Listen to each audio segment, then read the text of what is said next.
Hi everyone, I am Fiona. In today's video, we will show you how our EPS cutting lines support both white and gray EPS recycling silos.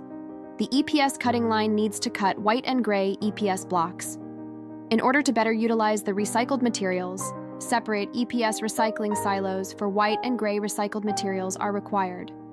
To achieve this functionality, the following are needed: pneumatic three-way valve, pipeline for discharge of crushed EPS bean from discharge fan to the EPS recycling silo, 2 sets of recycling EPS silo, white EPS recycling silo, gray EPS recycling silo, EPS recycling silo, level rotary sensor, pipeline for the EPS recycling silo.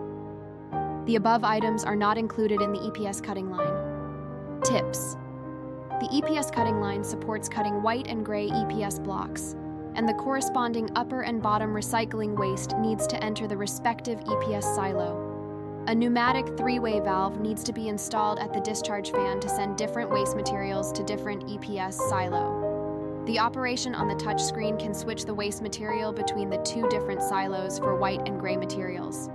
The white and gray EPS recycling silos are independent, and the EPS recycling silo needs to be installed with level rotary sensors connected to the EPS cutting line signal to determine if the recycling EPS silo is full. If the silo is full, the up and down recycling systems of the EPS cutting line will automatically pause to prevent pipeline blockage. Clearing a blocked pipeline is time-consuming and labor-intensive. At the same time, the touchscreen of the EPS cutting line will issue alarm messages and the signal light will turn red, reminding the operator to step in and resolve the current issue. There should not be too many elbows between the EPS cutting line and the EPS recycling silos, as it may cause material blockage. Customers need to provide confirmation of the current positions of the 2 EPS recycling silos and the direction of the pipelines to ensure that there will be no material blockage during the use of the EPS cutting line.